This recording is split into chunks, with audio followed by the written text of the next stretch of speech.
진도를 그때 마저 나갈지 아니면 문제풀이를 할지는 좀 생각해봐야 될 것 같아요. 문화 빠진 게 진짜 다행이야. 왜냐면 중학교 부분 문화가 고등학교보다 더 자세하거든. 그래서 많이 어려운데 정말 다행이야. 문화는 그 삼국의 문화라는 삼국의 문화, 고려의 문화 다. 그러니까 이게 한 시기만 문화를 하면 어렵지 않은데 다른 시기까지 배우면 다 비교해서 공부해야 돼가지고 엄청 어려운 게 있어. 20점을 펴보자. 20점. 이제 삼국시대인데 아까 말했듯이 여기가 제일 이번 시험 범위에서 힘든 파트라고 생각을 하면 돼. 다시 말하면 얘만 넘어가면 그렇게 어렵거나 그런 파트는 없다라는 거지. 일단 삼국하면 고구려 백제 신라잖아. 아까 그 여러 나라가 있었을 때 원래 있었던 요 고구려가 결국은 성장을 하는 거고 여기에 있었던 마한이 있지.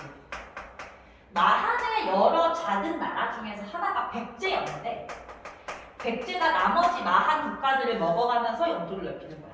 그리고 여기에 진한이 있었지.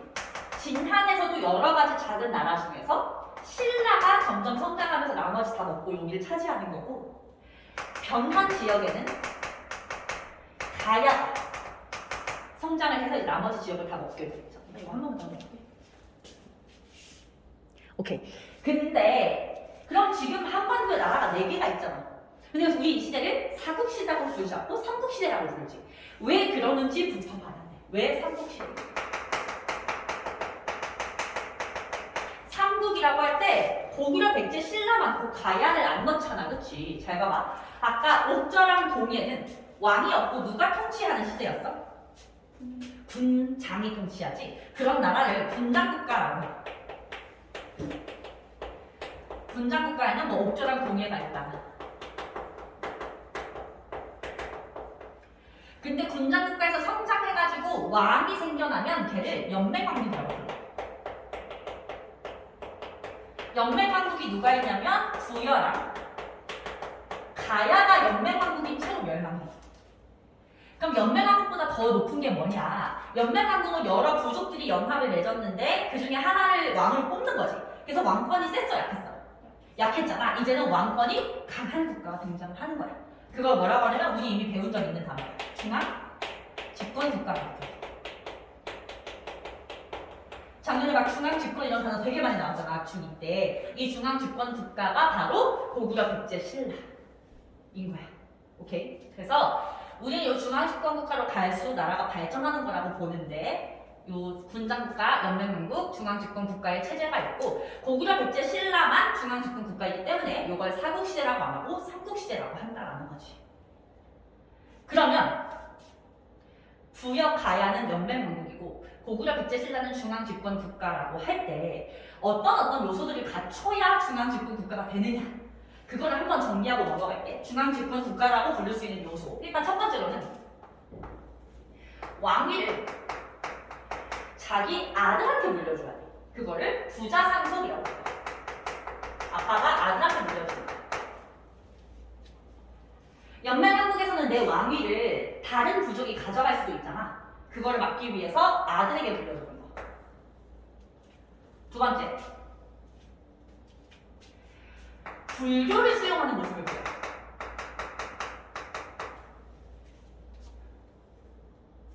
아까 무슨 뭐 재정 1친이 재정 불린이 막 있었잖아. 제천행사도 하고. 근데 그런 거 말고 정말 제대로 된 종교가 들어가야 되는 거야. 그게 불교고요. 세 번째는 율령을 반복해야 돼.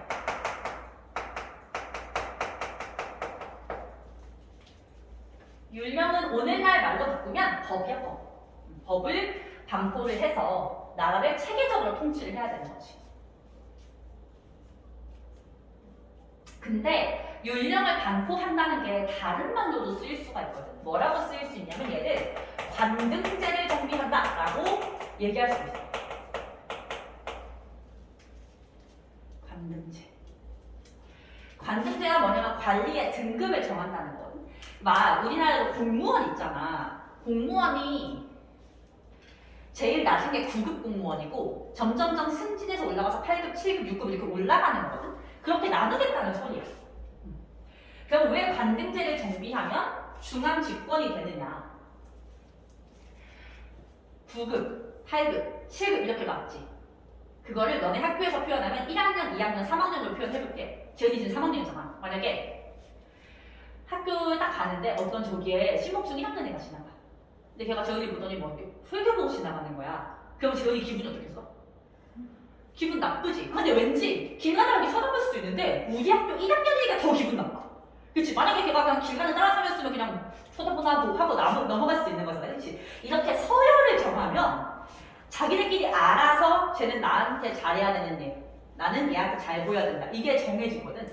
그렇게 서열이 쫙쫙쫙쫙 잡히면 서열 제일 높이 누가 있냐? 왕이 있다는 게 더 확실해지는 거야. 그래서 이런 걸 하면 왕권이 강화되는데 각 국가가 관등제를 어느 왕 때 정비했는지 또는 어떻게 정비했는지 이제 이런 것들을 좀 중점적으로 가야 돼. 그래서 이 세 가지 내용들을 어느 왕 때 했고 어떤 또 디테일한 내용이 있는지는 가장 중요한 내용 중 하나인 거야.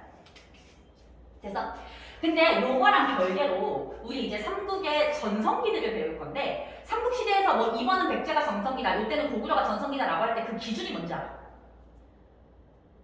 그 한강에 그치. 한강 유역을 차지한 거. 우리 지금 한강 유역에 살고 있잖아. 이 한강 유역을 차지한 걸 기준으로 항상 삼아. 그래서 그 한강 유역을 차지한 기준을 전성기라고 잡았을 때 애초에 한강 유역에서 세워진 나라가 있어. 혹시 어딘지 알아? 맞았어, 백제. 백제가 요거 3기까지 좀 외워놔. 4세기에 백제가 전성기였어. 그 다음 5세기의 전성기 누구게? 백제 다음에 고구려. 마지막으로 6세기에 가서 신라가 전성기를 찍고 어떻게 보면 마지막에 전성기를 찍은 다음에 그 힘으로 쭉 이어가서 삼국 통일까지 할 수 있었다라고 보는 거지. 그리고 전성기 때 왕들까지 어차피 외워야 되니까 지금 써줄게. 백제 전성기 왕은 근촉왕. 고구려는 광개토 대왕부터 그 아들인 장수왕까지.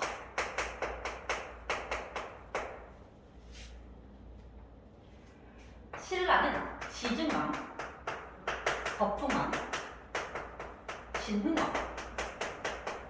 그래서 이제 지법진이라고 부르는 요 세 왕 때 전성기를 찍습니다.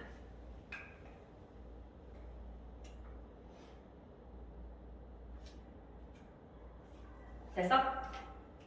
그러면 이제 20쪽을 볼 텐데 20쪽 같은 경우에는 전성기 전까지가 나와 있거든. 전성기 전이라 하면 뭐냐? 요거. 이런 것들을 하나하나 마련해 가면서 국가를 성장시키는 단계에 어떤 왕들이 있었는지를 보는 거야. 자, 일단 고구려부터 보시면 아까 고구려 맨 처음에 세워졌을 때 수도 어디지 기억나? 고구려는 원래 졸본이었어. 졸본. 근데 졸본은 어떤 특징을 지녀? 산이 많아서 농사가 안 지어져. 그래서 수도를 옮겨요. 거기 나와 있는 국내성이라는 곳으로 옮깁니다. 그러면 국내성은 말 안 해도 농사 잘 지어지는 땅이었겠지. 그리고 이제 본격적으로 왕들이 나오는데 거기 보시면 태조왕 나와 있고요. 왕 이름에다가 다 내놓쳐봐. 왕들은 다 외워야 되니까. 그 밑에는 고국천왕 나와 있어.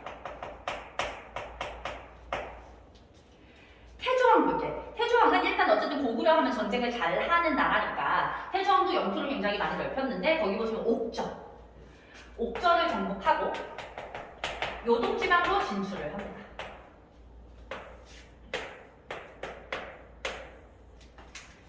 요동지방 기억나? 여기 작년에 할 때 뭐 야오둥반도 이렇게 배웠던 땅이거든. 잘 봐봐. 원래 고구려가 요 언저리에 있었는데 옥저를 정복해서 영토를 여기까지 넓히고 요동까지 진출을 해서 이제 영토를 넓혀가는 거지. 대충 영토 넓혔다 이렇게 보면 됩니다. 자, 고국 천왕은 약간 기틀을 가진 왕인데 쌤이 안 하고 넘어가는 거 교과서에 없는 애야. 자, 수도와 지방을 오부 체계로 정비했다. 그거 밑줄 쳐보세요. 수도도 오부로 나누고 지방도 오부로 나눴다. 이거 무슨 말인지 이해만 하면 되는데 이해 시켜줄게. 자, 우리 지금 목동이잖아. 목동 위에가 무슨 구야? 양천구. 우리나라 수도가 서울인데 그거를 쪼개놔서 양천구, 뭐 종로구, 마포구 이렇게 쪼개놨지. 그거 뭔지 알지? 그거를 요 개념에 갖다 대면 돼. 수도를 5개로 쪼개놨지. 5지역. 됐어? 우리나라 지금 지방 전국 몇 도야? 전국? 뭐 전라남도, 전라북도, 충청도 다 합해서 8도야. 8도. 그렇게 쪼개는 거야. 경상도, 전라도, 강원도 쪼개는 걸 얘네는 5구로 쪼개놨다는 거. 별일 없어. 그냥 5구 쪼개놨다. 이게 무슨 의미인지 이해만 하면 돼. 됐어? 그리고 진대법은 별표까지 안 내고 체크 정도 해놓을 거예요. 은근 시험에 잘 나와요.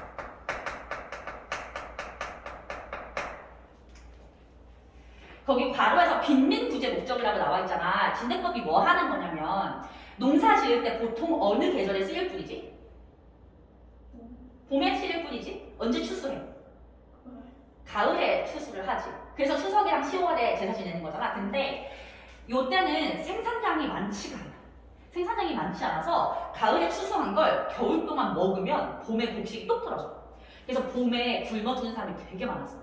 그래서 봄에 굶어 죽으면 안 되잖아, 사람들 당연히. 그래서 나라에서 그걸 도와주기 위해서 봄에 곡식을 빌려주는 거야. 알겠지?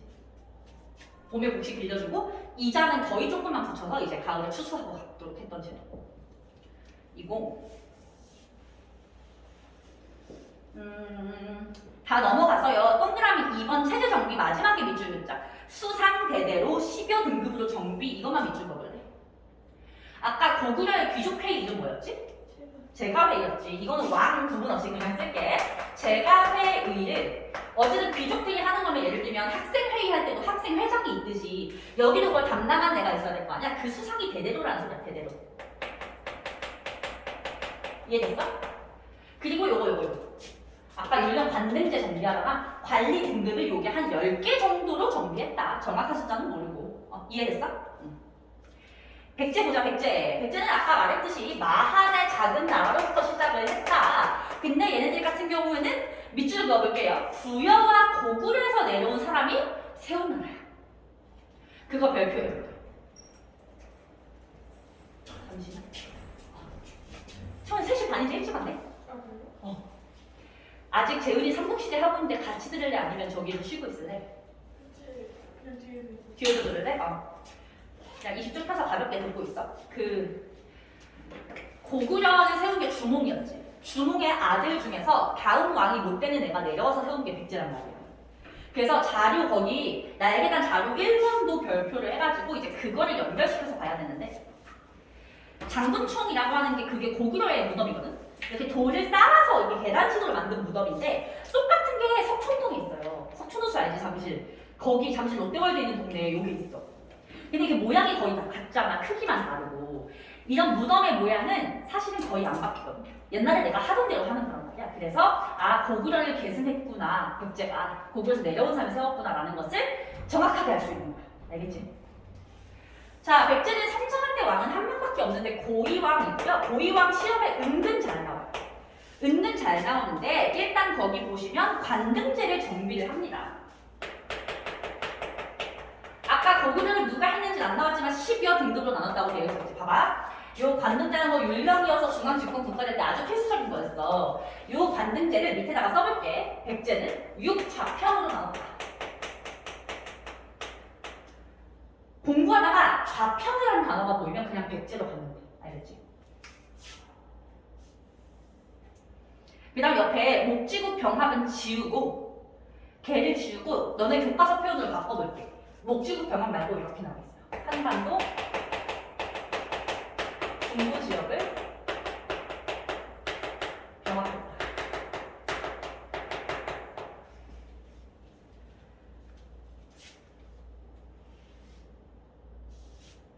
됐어? 이제 마지막 신라 볼게. 신라는 진한 지역에서 성장을 했다라고 나와 있는데 잘 봐봐. 위치 자체가 여기 고구려, 여기 백제가 있는데 신라는 여기에 이렇게 박혀 있잖아. 근데 이때는 전 세계에서 가장 잘 나간 나라가 중국이거든. 그래서 우리나라는 나라가 발전하려면 무조건 중국하고 교류를 해야 돼. 근데 봐봐, 신라. 육로로 가려면 고구려가 맞고 바다로 가려면 백제가 많아서 중국하고 교류가 불가능해. 그럼 발전이 빠르다고 해야 할까? 엄청 느려. 그래서 거기 초기 봐봐. 초기에 밑줄 치세요. 박석김. 세 개의 성씨가 번갈아서 왕위를 세습한 거야. 이번엔 박씨, 이번엔 석씨, 이번엔 김씨. 심지어 왕도 거기 보면 왕이라고 안 적혀있고 이사금이라고 나와있어. 근데 이사금이라는 단어는 중요하지는 않아. 근데 봐봐. 일단 이사금이라는 신호를 썼다. 왕이라고 안 쓴다는 건 중국이랑 교류 못했다는 뜻이지, 그치? 그리고 박석김이 돌아가면서 왕을 한다는 건 사실 연맹왕국스러운 거지. 그래서 신라는 발전이 되게 느리구나라는 걸 그걸 통해서 알 수 있어. 그러다가 그나마 어느 왕 때 조금 기틀이 잡히냐면 뇌물왕 때 좀 기틀이 잡히는 거야. 뇌물왕. 뇌물왕은 별표하자. 시험에 너무 잘 나와. 일단 거기 보시면 뇌물왕 때부터 이제 박석김 세 성씨 중에서 김씨만 왕이 되도록 했고요. 찾았어? 지금 보고 있지? 그리고 왕을 그전에 이사금이라고 하다가 마립간으로 바꿨어. 근데 마립간은 여전히 왕이 아니니까 중국과 교류를 못한 거지. 근데 그래도 뜻을 풀이해보면 이사금보다는 왕권이 세졌다는 거야. 그래서 뇌물왕은 그나마 왕권이 좀 세진 거고. 뒷부분 밑줄 칠게요. 고구려 광개토대왕의 도움으로 외의 침입을 격퇴한 후에 고구려의 간섭을 받았다. 그거 전체 별표. 걔가 너무너무 중요해. 체크했어? 이때 일본이 왜가 신라를 침략하는데 신라는 너무 발전이 느려서 요거를 혼자 힘으로 격퇴를 못하는 거야. 그때 고구려의 광개토대왕이 도와줬어. 그러나 그걸 계기로 고구려가 내정 간섭을 하게 돼. 알겠지? 가야는 이따가 한꺼번에 돌면서 건너뛰고 21쪽 볼게. 21쪽. 요 20쪽 아래에 있는 중앙집권 체제는 안 할 거야. 21쪽 넘어가서 삼국의 경쟁과 발전. 이제 드디어 요 내용을 볼 거야. 전성기. 4세기 백제 금초과, 5세기 고구려 광개토 장수와 6세기 신라 지법진. 요 내용들이 이제 보는 거야.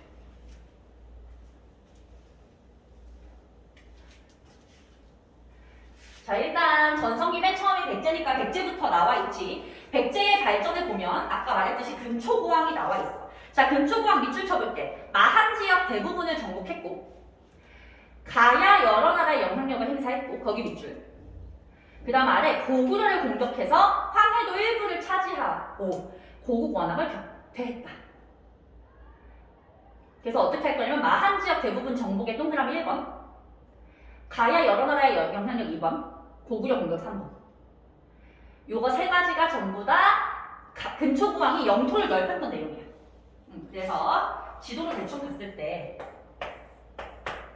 백제가 원래 아까 고위왕이 한반도 중부 지역을 차지했다고 돼 있잖아. 근데 마한의 나머지 나라를 전부 다 장악해서 여기까지 넓히고 가야의 살짝 영향력, 가야는 영토를 뺏은 건 아니고 영향력도 행사하고 위로 올라가서 고구려를 공격하고 이렇게 된 거야.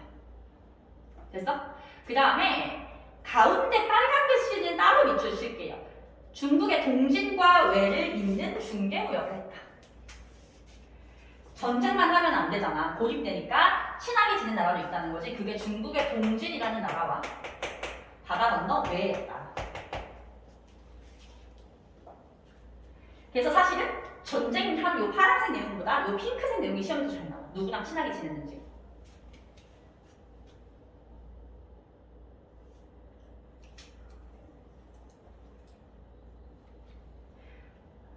채원이 들어도 되고 사실은 좀 쉬다가 해도 돼. 뒷부분 해야 되니까. 저기 가서 쉬다 와도 돼. 원하는 대로 해. 신묘왕은 밑줄만 그릴게요. 불교를 수용했습니다.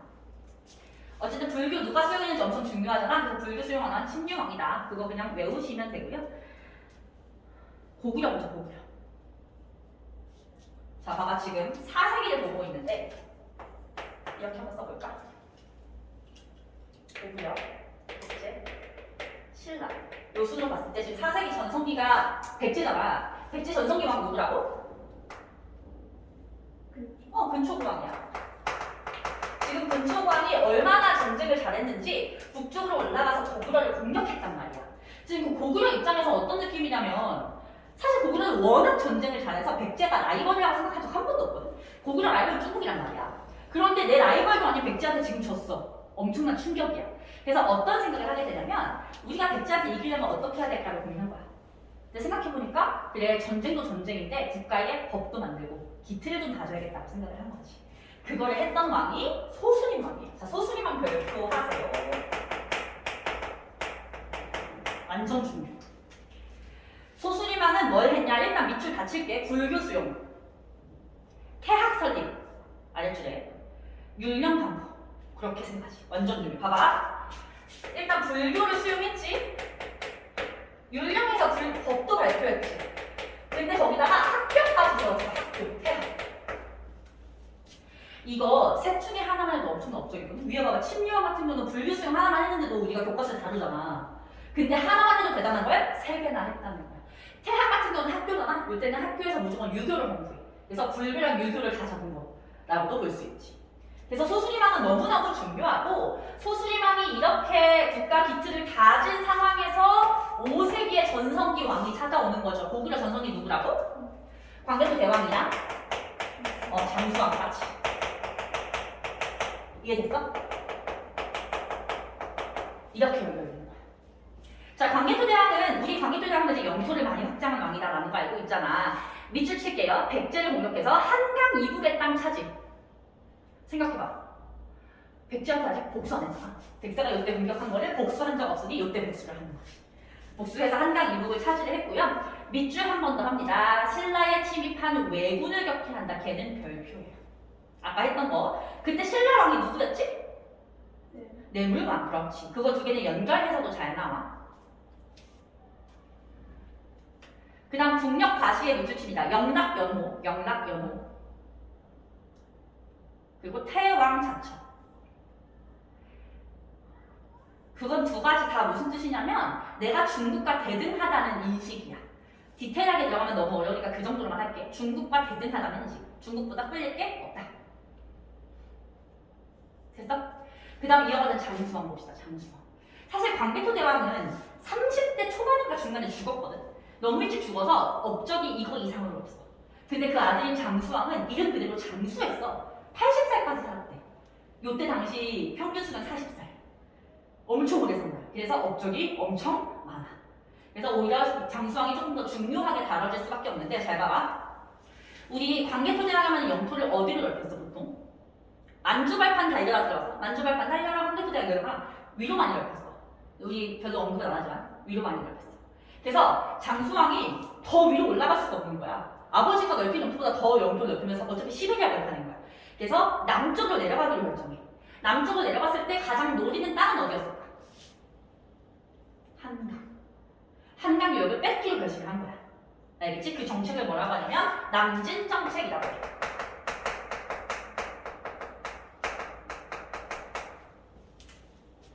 남쪽으로 진출한다 이거야. 남진 정책.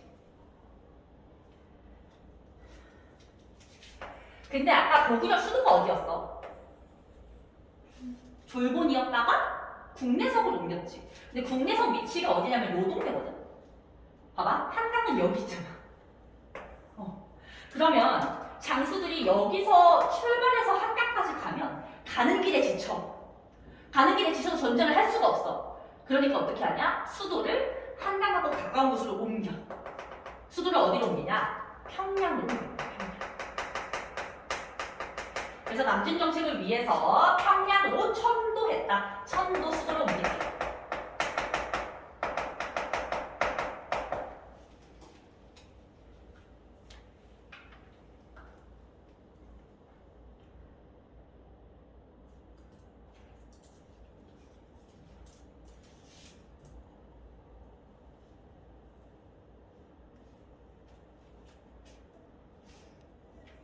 자, 봐봐. 고구려가 이제 남쪽으로 내려오려고 하고 있지. 그러면 누가 쫄 것 같아? 백제가 쫄겠지. 근데 신라도 가만히 있을까?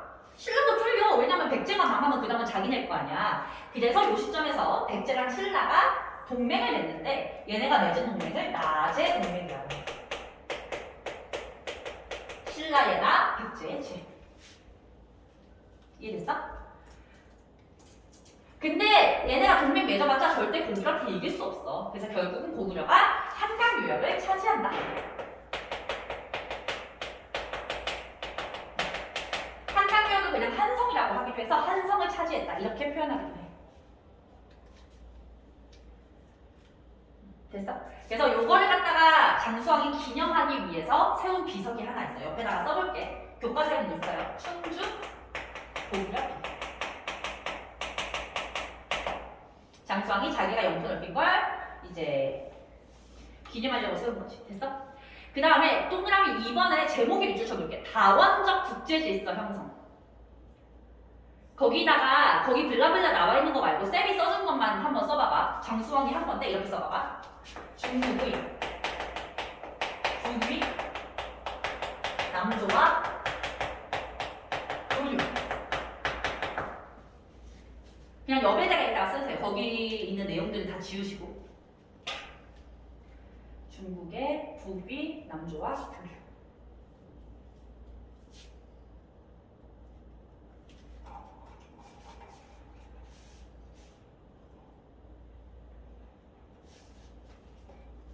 이게 뭐냐면 우리 작년에 중국 쌀 때 위진 남북조 시대 기억나? 이때가 딱 그때거든. 그래서 어떤 상황이었냐면 중국이 둘로 쪼개져서 위에는 북위가 있고 남쪽에 남조가 있는 상태였는데 고구려가 여기 있잖아. 근데 고구려가 이제 남쪽으로 영토를 넓히는 상황인 거지. 근데 고구려는 아까 말했지만 중국이 라이벌이란 말이야. 그래서 자기가 여기에 신경 쓰는 동안 얘네가 뒤에서 공격할까 봐 무서운 거야. 그래서 북위하고도 야 우리 친하게 지내자, 남조하고도 친하게 지내자 이렇게 해나가는 소리야. 근데 이게 왜 중요하냐면 중국은 워낙 강한 국가이기 때문에 아무나 하고 외교 관계를 안 맺어줘. 근데 둘 다 맺어줬다는 건 둘 다 고구려를 인정했다는 소리라서 중요하게 되는 거야. 알겠지? 됐나요? 근데 장수왕이 아까 장수했다 그랬지? 너무 오래 살았어. 그래서 장수왕의 아들이 아버지 돌아가시면 자기가 왕이 될 거니까 아버지 돌아가실 기다리다가 먼저 죽었어. 아들이 제명에 살다 죽었는데 먼저 죽은 거야. 그래서 장수왕이 죽고 나서 어떤 문제가 생기냐면 누가 왕을 해야 될지가 명확하지가 않은 거야. 아들이 죽었으니까. 그래서 6세기의 고구려는 혼란기야. 아무것도 안 배워. 6세기 고구려. 알겠지? 그래서 오히려 장수왕 때 피크 찍고 나서 권력 다툼하느라 왕위 다툼하느라 고구려에 아무 일이 일어나지 않아. 그 사이에 틈타서 누가 성장하냐? 신라가 성장한다는 거야. 알겠지? 자, 그래서 이제 신라가 성장해서 6세기가 신라 전성기야. 근데 그건 뒷장에서 볼 거고 우리 백제부터 먼저 볼게. 백제가 그냥 쉽게 나가진 않아. 자, 보면은 백제가 금초고왕 때 제일 먼저 전성기 찍었지. 그래서 한때 고구려를 이길 정도였으나 광개토 대왕한테 깨지고 장수왕한테는 수도를 뺏기면서 완전히 망하기 일보 직전까지 갔어. 자, 한강 유역이 백제 수도였잖아. 백제는 수도를 뺏긴 거지. 그럼 수도를 옮겨야 되겠죠. 어디로 옮기느냐? 한강 유역에서 웅진이라는 곳으로 옮겨요. 웅진. 오늘날 충청도의 공주라는 곳인데 여기 공주 만약에 가족끼리 여행 갈 일 생기면 거기 백제 유적지가 되게 많아. 여기가 이제 한동안 백제의 수도였던 거지. 근데 생각해봐. 웅진으로 간 건 수도를 옮기고 싶어서 옮긴 게 아니지. 도망간 거지. 그럼 여기는 어떤 땅이냐면 더 이상 장수왕이 못 내려오는 곳으로 갔을 거야. 못 내려오려면 평야여야 좋아, 산지여야 좋아. 산지여야 좋아. 여기는 산지여서 뭐라고 얘기하면 방어에 유리한 땅이다. 이렇게 얘기하는 거야.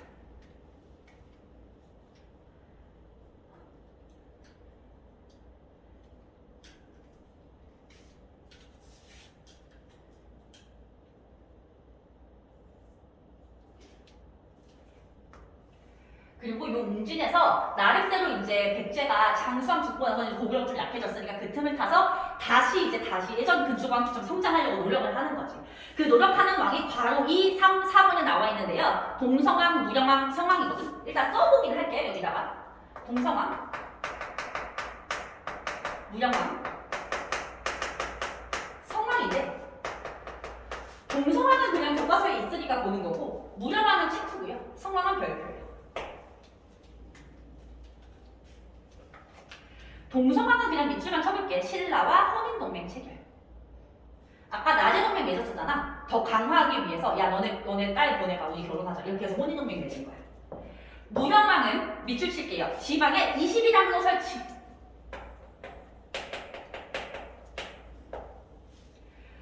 재은아 혹시 우리나라에 있는 광역시 아는 데 있어? 인천도? 부산? 울산? 대구, 대전, 광주 이렇게가 광역시거든. 얘네를 왜 광역시라고 부르게? 서울 다음으로 중요해서 그래. 서울만 중요한 거 아니고 지방도 중요하잖아. 지방의 주요 도시를 광역시로 설정한 거거든. 요것도 광역시 기본이야. 근데 그걸 22개를 설치한 거야. 그래서 어떻게 했냐 봐봐. 22개 담는 거 여기는 중요한 도시니까 통치를 잘 해야 되잖아. 아무나 보내면 돼, 안 돼? 안 돼. 그래서 왕이 가장 믿을 수 있는 사람을 보냈어. 가장 믿을 수 있는 사람은 내 가족이죠. 왕족을 보낸 거야. 여기에 왕족 파견.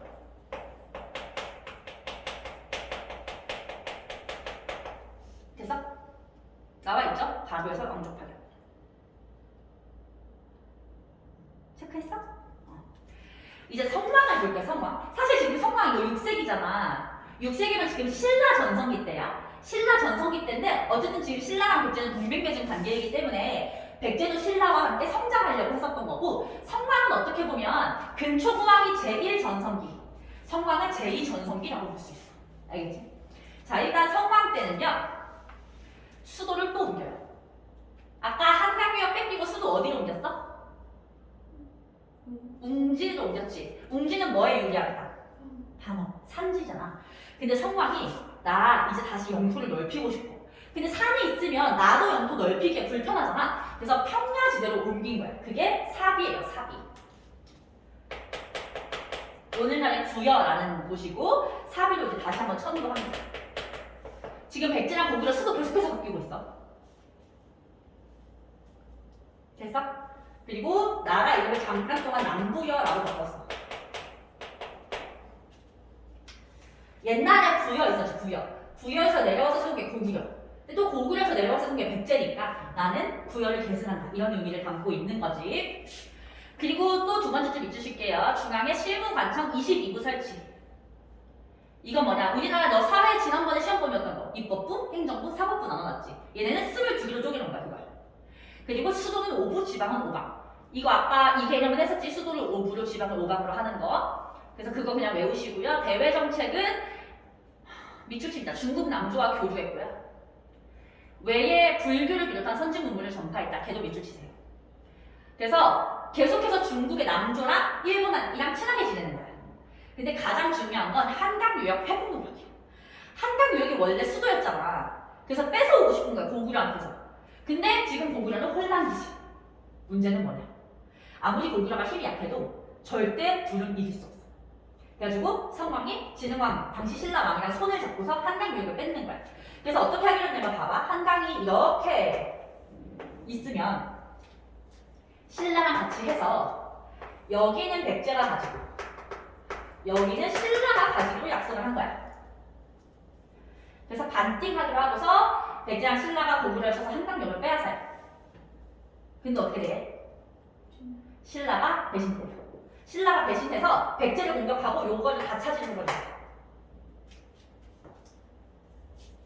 한강, 하류, 일시회복.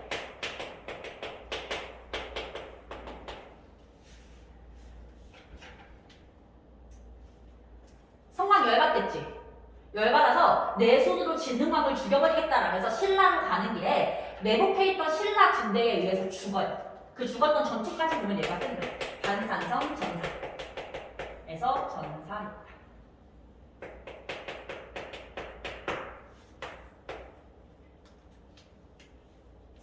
그래서 백제가 제2전성기를 찍을 뻔했지만 신라의 배신으로 실패했다.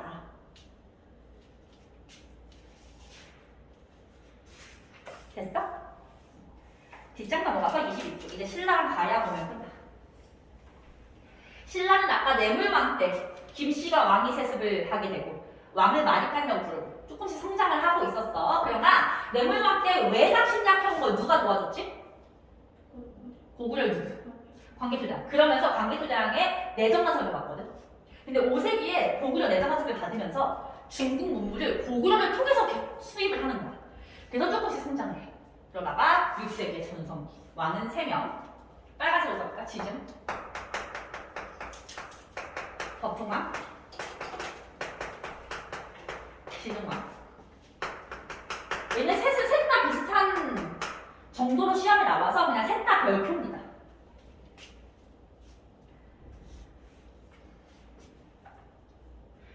얘는 교재 위주로 볼게. 지증왕은 국호를 신라라고 확정했어. 그럼 그 전에 나라 이름이 딱히 없었던 거야. 얼마나 틀이 없었는지 알 수 있겠지? 왕호를 왕으로 정해요. 왕. 이제 드디어 말이니까 안 쓰는 거야. 왕을 왕이라고 부른다는 건 무슨 뜻? 중국의 문물을 완전 많이 수용했다는 거야. 그치? 그 다음에 두 번째 줄에 밑줄 치세요. 소를 이용한 경작 장려. 농사 지을 때 소를 이용하라고 많이 장려를 했다는 거야. 그러면 농업 생산력이 늘어나겠지. 그래서 이제 경제가 발전을 하는 거죠. 그리고 정복 활동은 밑줄 우산국 정복. 근데 우산국이 오늘날의 울릉도랑 독도거든. 그래서 이제 독도가 우리 땅인 이유 중에 제일 첫 번째 근거가 요거예요. 지중한테 정복했어. 오케이. 자, 넘어가서 버풍왕 같은 버풍왕. 버풍왕은 이름부터 법이 들어가지. 법을 만든 사람이야. 자, 일단 그 틀 잡고서요. 밑줄 닫히고서 설명해줄게. 교과서에 있는 거. 병부 설치, 율령반포, 17등급, 관복색 구분, 불교 공인, 상대등 설치, 건원 연호 사용, 금관가야 병합. 이렇게는 교과서에 있어. 병부는 뭐냐면 지금으로 치면 국방부야. 국방부를 설치해서 어떻게 하냐면 귀족들이 개인 군대를 가질 수 없게 해. 그럼 귀족의 힘이 약해지고 왕권은 강화되겠지. 율령을 반포해서 관리 등급을 17개로 나눠놨어요. 숫자는 그냥 어쩔 수 없이 외워야 되고 관복의 색을 구분한다. 이건 뭐냐면 신목 중 1학년이 입는 뭐 체육복 색깔이랑 2학년, 3학년 다르잖아. 그러면 내가 한눈에 봐도 쟤는 1학년이고 쟤는 2학년이구나 알 수 있지. 그러면 서열이 더 정확하게 잡힌다는 거야. 이해됐어? 그리고 불교 공인은 별표하세요. 별표하시고 거기다가 이거 일단 써보자. 2차전의 순교라고 써.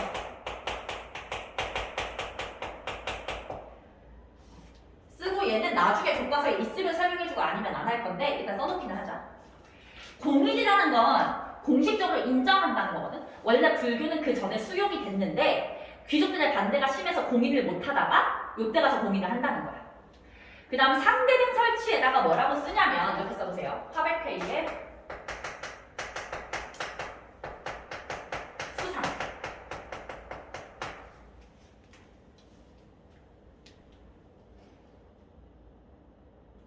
화백회의는 신라의 귀족회의거든. 아까 고구려 귀족회의인 제가회의의 수상 이름 기억나? 대대로. 얘는 상대등. 같은 개념인 거야.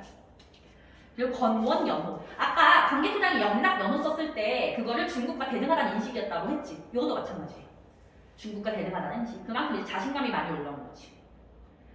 그리고 금관가야를 신라 땅으로 병합했는데 이거 가야 할 때 다시 한 번 더 볼 거고 진흥왕 봅시다. 진흥왕.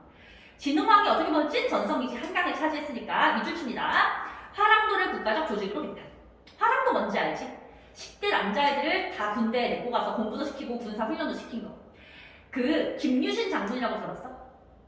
김유신 장군이 나중에 삼국통일할 때 엄청나게 공을 많이 세우거든? 어떻게 보면 김유신이 대표적인 화랑이기 때문에 이 화랑도를 재편한 거 덕분에 신라가 삼국통일을 할 수 있었다고도 볼 수 있어. 전복전쟁에서 밑줄 칠게요. 한강 위협 모두 차지. 누구를 배신하고? 백제의 무슨 왕? 성왕을 배신하고. 그리고 대가야를 정복을 했고요. 아래 화살표 뒤에 밑줄 칠게. 전복한 지역에 4개의 순수비와 단양 신라 작성비를 건립했다. 쌤은 진흥왕을 항상 설명할 때 뭐라고 설명하냐면 관종이라고 설명하거든. 내가 차지한 땅에 전부 다 비석을 새겨놔야 돼, 굳이. 그래서 비석을 총 5개를 세운 거야. 4개는 순수비라는 이름이 붙는데 여기서 순수는 퓨어하라는 뜻이 아니고 왕이 직접 왔다는 뜻이야. 내가 직접 왔던 땅이라고 해서 비석을 세웠고 하나만 이름이 단양 신라 작성비.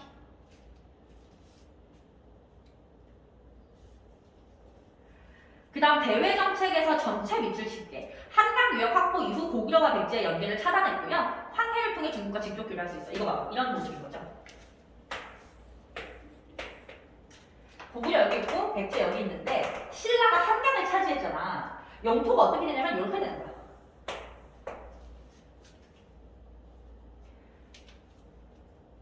그러면 고구려랑 백제는 더 이상 직접적으로 교류할 수 없는 거지. 그리고 원래 신라는 그 전까지 고구려를 통해서 간접적으로 중국의 문물을 수용했다면 이제는 한강에서 황해를 통해서 중국에 직접 갈 수 있게 된다. 엄청 중요해, 그 내용. 됐어? 이제 가야만 보고서 좀 쉬고 채원이랑 뒷부분 보자. 가야 같은 경우에는 연맹 국가잖아. 연맹왕국. 총 6개 가야가 있어. 이름이 다 무슨 가야, 무슨 가야 이래. 근데 그 중에서 가장 강한 거 2개만 알면 되는데 첫 번째가 금관 가야고 나중에 대가야야. 자, 전기 가야 연맹과 후기 가야 연맹으로 나눠서 보거든. 전기 가야 연맹에 물들었던 것은 금관 가야.